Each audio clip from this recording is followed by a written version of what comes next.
महोदय, अभी कुछ दिन पहले बीजेपी का एक बहुत बड़ा नेता मिला मेरे को।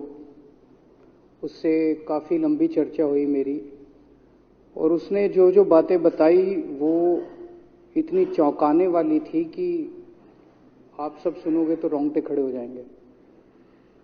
उसने मेरे से पूछा कि केजरीवाल जी, आपको क्या लगता है मोदी जी अडानी की इतनी मदद क्यों करते हैं? मैंने कहा दोस्त हैं दोनों, इसीलिए करते हैं। कहता बस इसलिए। कहता मोदी जी ने आज तक किसी के लिए कुछ नहीं करा, अपनी वाइफ के लिए कुछ नहीं करा, अपनी मां के लिए कुछ नहीं करा, उनके भाई गुजरात में रहते हैं उनके लिए, किसी रिश्तेदार के लिए कुछ नहीं करा,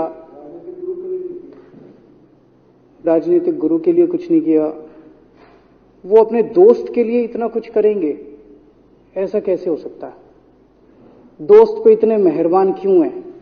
ऐसी भी क्या दोस्ती है आज के जमाने में? कौन कोई भाई के लिए कुछ नहीं करता, दोस्त के लिए कौन करता है? तो मैंने कहा फिर क्या मामला है? कहते आप खुद सोचो, इतना बड़ा क्राइसिस हुआ, हिंडनबर्ग की रिपोर्ट आई, चारों तरफ थू थू हुई, पूरा क्रैश कर गया अडानी ग्रुप। मोदी जी इतने स्वार्थी आदमी हैं कि अगर केवल मामला दोस्ती तक होता तो 2 मिनट में उसको साइड करते और कहते मेरा कोई लेना देना नहीं इससे। अभी भी उसको बचाने में लगे हुए हैं। कभी एसबीआई को कह रहे हैं इसको पैसे दो, आज अखबार में आया पीएफ वालों को भी बोला इसको पैसे दो। सारी एजेंसी अभी भी उसको पूरी तरह से उसको बचाने में लगे हुए हैं। तो मैं भी अचंभे में रह गया कि मामला तो कुछ अलग ही है। क्यों? ऐसा भी क्या दोस्त हो गया कि दोस्त डूब रहा है और फिर भी उसको पूरी तरह से इतना बड़ा पॉलिटिशियन है। पॉलिटिशियन के लिए तो परसेप्शन सबसे इंपॉर्टेंट होती है। कोई आसपास वाला अगर कहीं, वो तो आदमी कह देता है यार मेरे से मिलना बंद कर दियो कल से। वो उसको अभी भी बचाने में लगे हुए हैं। और उसने मेरे को बताया कि, मैंने कहा फिर मामला क्या है? तो कहता है जी अडानी तो केवल फ्रंट है, अडानी में सारा पैसा मोदी का लगा हुआ है। मैंने कहा ये कैसे हो सकता है? ये नहीं हो सकता।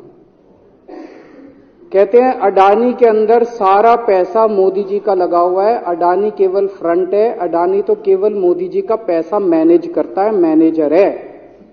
उसको 10%, 15%, 20% इतनी कमीशन मिलती है, बाकी सारा का सारा पैसा मोदी जी का लगा हुआ है।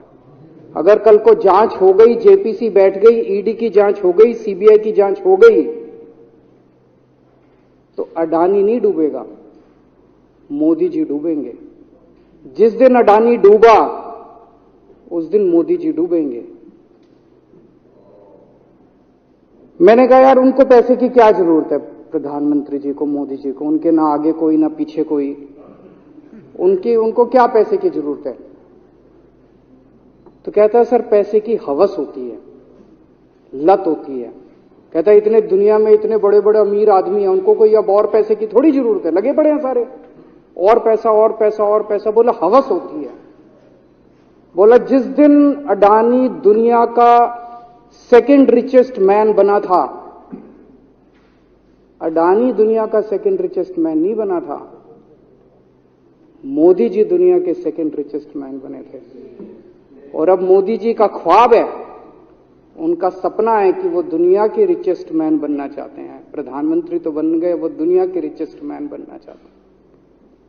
फिर उसने मेरे को एक एक करके, मैं बड़ा धीरे धीरे उसकी बातों पे, पहले तो मैं एकदम शॉक हो गया ये कह क्या रहा है कि अडानी के अंदर सारा पैसा मोदी जी का लगा है। फिर वे धीरे धीरे उसने एक एक करके बातें खोल के समझानी चालू की। कहता है मोदी जी श्रीलंका गए, श्रीलंका के राष्ट्रपति राजापाक्सा हैं। राजापाक्सा को मोदी जी ने जबरदस्ती करके वहां का विंड प्रोजेक्ट अडानी को दिलाया। क्यों दिलाया? मैं आप लोगों से पूछना चाहता हूं, आप में से कोई विदेश जाएगा तो वहां की किसी एजेंसी को जबरदस्ती करके अपने भाई को, रिश्तेदार को ठेका दिला के आओगे क्या? ऐसे कोई करता है क्या? मोदी जी ने जबरदस्ती राजपाक्षा के ऊपर प्रेशर डाल के वहां का विंड प्रोजेक्ट अडानी को दिलाया। अडानी को नहीं दिलाया, खुद लिया वो प्रोजेक्ट। वो मोदी जी का प्रोजेक्ट है, वो अडानी का प्रोजेक्ट नहीं है। और ये बात कैसे निकली? वहां का जो बिजली बोर्ड है श्रीलंका का, जैसे अपने यहां स्टैंडिंग कमेटी है असेंबली की, पार्लियामेंट की स्टैंडिंग कमेटी है, वैसे उनकी भी पार्लियामेंट की स्टैंडिंग कमेटी होती है। तो वहां पे पार्लियामेंट की, श्रीलंका की पार्लियामेंट की स्टैंडिंग कमेटी ने जब उनके बिजली बोर्ड के चेयरमैन को बुलाया और बोले तूने ये प्रोजेक्ट अडानी को क्यों दिया, तो उसने कहा जी राजापाक्सा साहब ने मेरे को बुलाया था, उन्होंने कहा मोदी जी मेरे पे बहुत प्रेशर डाल रहे हैं कि ये प्रोजेक्ट अडानी को दो। मोदी जी बांग्लादेश गए, बांग्लादेश वालों को बिजली खरीदनी थी, 1500 मेगावाट बिजली 25 साल के लिए। मोदी जी ने वो प्रोजेक्ट भी अडानी जी को दिला दिया। अडानी को नहीं दिलाया, मोदी जी ने वो प्रोजेक्ट खुद लिया। 25 साल तक 1500 मेगावाट बिजली खरीदने का प्रोजेक्ट बांग्लादेश का, वो भी मोदी जी ले आए अपने नाम पे। इजराइल गए, इजराइल के साथ भारत ने कई सारे रक्षा सौदे किए, रक्षा सौदे, वो सारे के सारे रक्षा सौदे अडानी को दे दिए। अडानी को नहीं दिए, मोदी जी ने खुद लिए। अभी 2-3 साल पहले 6 एयरपोर्ट की नीलामी हुई प्राइवेटाइजेशन के लिए, सरकार ने उनकी नीलामी करी, भाई प्राइवेट प्लेयर आके लो। उसमें एक कंडीशन थी कि उसी को दिया जाएंगे ये एयरपोर्ट जिसने पहले एयरपोर्ट का काम कर रखा है। हर सरकारी ठेके में होती है, हम सड़क बनाते हैं, कहते हैं भाई सड़क, जिसको ठेकेदार को सड़क बनाने का एक्सपीरियंस है उसी को दिया जाएगा। हम बिल्डिंग बनाते हैं, हम कहते हैं भाई ये पानी के वाटर ट्रीटमेंट प्लांट लगाते हैं, हम कहते हैं भाई जिसने WTP वाटर ट्रीटमेंट प्लांट इतने लगा रखे हैं उसी को दिया जाएगा। हम सीवेज ट्रीटमेंट प्लांट बनाते हैं, हम कहते हैं जिसको 20 साल का एक्सपीरियंस है, 15 साल का है, उसी को। इसमें भी ये कंडीशन थी कि जिसने इतने साल तक एयरपोर्ट चलाने का काम कर रखा उसी को दिया जाएगा। अब अडानी ने तो कर नहीं, मोदी जी ने तो कर नहीं रखा था, अडानी ने तो कर नहीं रखा था, तो क्या करते? आखिरी मोमेंट पे वो कंडीशन हटा दी गई, बोले कोई एक्सपीरियंस की जरूरत नहीं है।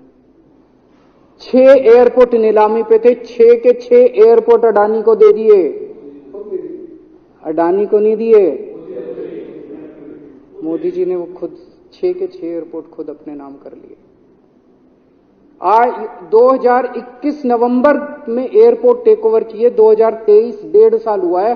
1.5 साल के अंदर आज एयरपोर्ट का 30%, पूरे देश का एयरपोर्ट का जितना धंधा है, बिजनेस है, उसका 30% बिजनेस जो है वो मोदी जी के पास है। 30%, 1.5 साल के अंदर इतना बड़ा भारत देश, इतने एयरपोर्ट, 30% एयरपोर्ट का बिजनेस आज मोदी जी के पास है। एक और बड़ी इंटरेस्टिंग चीज हो रही है, ये ईडी और सीबीआई को इस्तेमाल करके बंदूक यहां रख के लोगों की फैक्ट्रियां छीनी जा रही हैं। मतलब 10 अक्टूबर 2018 को 10 अक्टूबर 2018 को कृष्णापट्टनम पोर्ट के ऊपर इनकम टैक्स की रेड हुई और 6 अप्रैल 2020 को 1.5 साल बाद वो पूरा एयरपोर्ट अडानी ने खरीद लिया। उसके यहां बंदूक रख के उसको कहा या तो दे दे और या जेल। तो वो अडानी ने नहीं खरीदा, वो मोदी जी के पास चला गया कृष्णापट्टनम एयरपोर्ट। 10 दिसंबर 2020 को एसीसी और अंबुजा सीमेंट पे रेड हुई और 2 साल बाद 16 अक्टूबर 2022 को दोनों सीमेंट प्लांट मोदी जी के पास चले गए। 2020 जुलाई को मुंबई एयरपोर्ट का मालिक था जीवीके, उसके ऊपर सीबीआई और ईडी की रेड हुई, एफआईआर हुई और 1 महीने बाद मुंबई एयरपोर्ट जो है वो मोदी जी के पास चला गया, अडानी के पास चला गया। तो ईडी और सीबीआई पे रेड कराते हैं, उसको धमकाते हैं फैक्ट्री वाले को, कंपनी वाले को कि या तो जेल जा और या तेरी फैक्ट्री हमको दे दे। ये इधर तो सुनते थे हरियाणा की तरफ एक ट्रिची,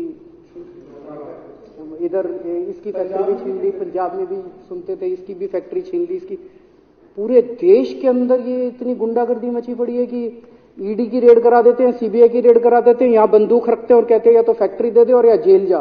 ये क्या चल क्या रहा है इस देश के अंदर? इन्होंने अभी थोड़े दिन पहले ऑर्डर निकाला कि सारे जितने पावर प्लांट हैं, जितनी राज्य सरकारें हैं, पंजाब सरकार की, हमारी जो सरकार है, उनके पास भी ऑर्डर आया, सारी सरकारों को जितना उनका कोयले की रिक्वायरमेंट है उसमें से 10% कोयला इंपोर्टेड इस्तेमाल करना पड़ेगा। और इंपोर्ट केवल मोदी जी करते थे, अडानी करता था। तो इसका मतलब आपको 10% अपना कोयला कंपलसरी, जरूरत नहीं है आपको कोयले की, लेकिन 10% कोयला आपको अडानी से खरीदना पड़ेगा। हमारे देश का कोयला 2000 रुपए टन है, इंपोर्टेड कोयला 20,000 रुपए टन है। 10 गुना दाम के ऊपर आपको अडानी से यानी कि मोदी जी से कोयला खरीदना पड़ेगा।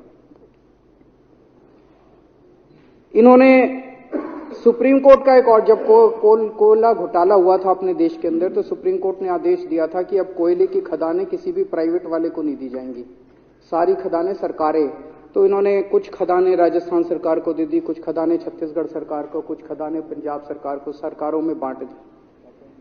बाकी पूरे देश में केवल राज्य सरकारों के पास खदानें हैं। केवल अडानी के केस में उन्होंने एक्सेप्शन करके अडानी को कोयले की खदानें दे दी और उसमें भी ऑर्डर कर दिया कि 4000 कैलोरी से कम वाला कोयला जो है उसको रिजेक्टेड माल माना जाएगा, जबकि वो सबसे अच्छा कोयला माना जाता है और वो रिजेक्टेड माल इसको फ्री में मिलता है। तो कम से कम 2800 करोड़ रुपए का कोयला हर साल फ्री में मोदी जी ले जाते हैं। 2800 करोड़ रुपए का कोयला हमारी खदानों से हर साल मोदी जी निकाल के ले जाते हैं।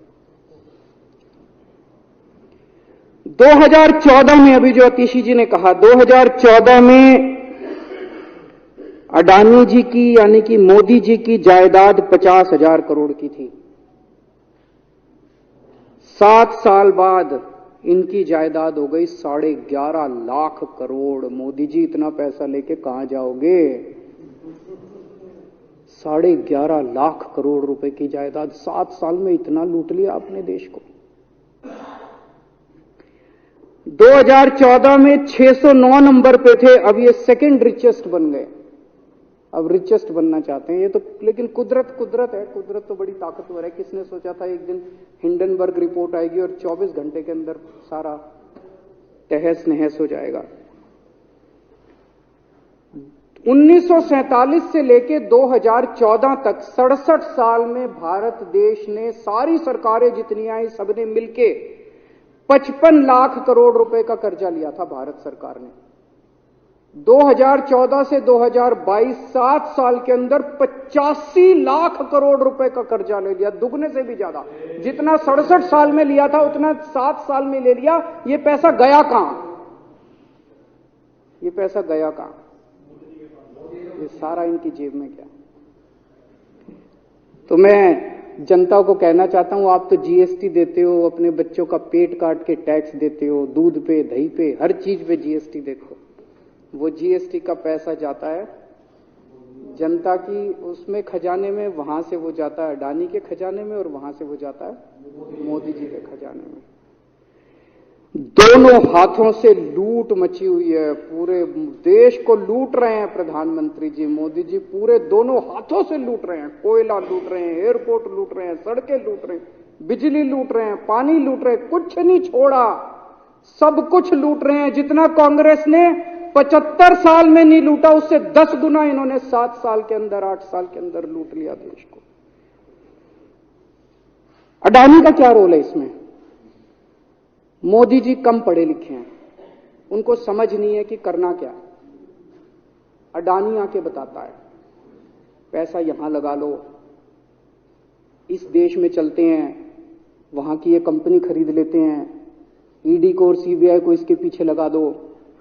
वो सारा मैनेजमेंट करता है, दिमाग उसका, पैसा मोदी जी का। उसके बदले में उसको पता नहीं 10%, 15%, 20% कितनी कमीशन मिलती है, लेकिन दिमाग सारा अडानी का है। और मेरे को ज्यादा चिंता इस बात की है अध्यक्ष महोदय प्रधानमंत्री जी कम पढ़े लिखे हैं, उनको कम समझ में आता है। लोग आके उनको कुछ ना कुछ कहीं भी जाते हैं या कोई विदेश से आता है, उसके जो भी विदेश से नेता आता है या कहीं जाते हैं तो दो ही कंडीशन होती है। एक तो उसको कहते हैं भाई गले मिल ले, तो फोटो खिंचा ले, गले मिल ले, फोटो खिंचा ले, पार्क में घूम ले, तो वो फोटो खिंचाने के लिए उसको कहा जाता है भाई फोटो खिंचा ले, फोटो खिंचाने के। और दूसरा उसको कहा जाता है भाई अडानी को ये ठेका दे दे, अडानी को ये ठेका दे दे। और कोई किसी कईयों को कहते हैं तारीफ कर दे, कोई आके कुछ नेता आके कहते हैं ना मोदी जी तो दुनिया के सबसे लोकप्रिय नेता है। उसने क्या लेना देना मोदी जी दुनिया के सबसे लोकप्रिय, वो आके क्यों कह रहा है? बदले में वो देश, ये जो गोरे हैं ना, बहुत चतुर हैं, बहुत चालाक हैं। ये ऐसे इतने भोले वाले नहीं है कि यहां पे आए और कह गए मोदी जी दुनिया के, वो पता नहीं किस किस चीज पे साइन करा के ले जाते हैं, पता ही नहीं चलता बदले में क्या साइन करा के ले जाते हैं। यही हुआ था 17वीं 18वीं सदी के अंदर हमारे देश में। वो ईस्ट इंडिया कंपनी वाले आते थे, उस टाइम के हमारे राजे महाराजे भी ऐसे ही अनपढ़ होते थे, उनको कुछ अकल होती नहीं थी। उनके राज्य, उनके दरबार में आते थे, उनकी तारीफ करते थे, खूब तारीफ करते थे, और पता नहीं किस किस चीज पे साइन करा के ले गए। 100 साल के अंदर पूरा देश अंग्रेजों ने कब्जा कर लिया। वही हाल अब हो रहा अपने देश का कि हमारे कम पढ़े लिखे प्रधानमंत्री हैं, पैसे की हवस है, और मतलब जो भी आता है 2 लाइन उनके उसमें बोल दे, गले मिल ले, पार्क में घूम ले, अडानी को 2 कंपनियों का ठेका दे दे, बदले में पता नहीं देश का क्या क्या बेच दिया इन लोगों ने। बहुत चिंता है हम लोगों को देश की इस वक्त, जिस दौर से देश गुजर रहा है। मुझे लगता है कि आजादी के बाद से सबसे भ्रष्ट प्रधानमंत्री अगर कोई हुए हैं जिन्होंने देश को इतना लूटा है, तो वो आज मौजूदा प्रधानमंत्री हैं। और उसके ऊपर कम पढ़े लिखे हैं, उनको कुछ पता नहीं, कोई कुछ भी उनसे साइन करा के ले जाता है, किसी को कुछ पता नहीं चलता।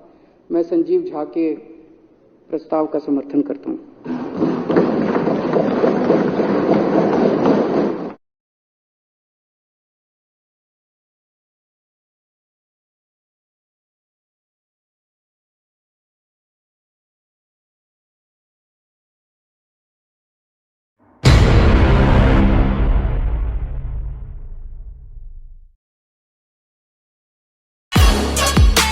Audio Jungle.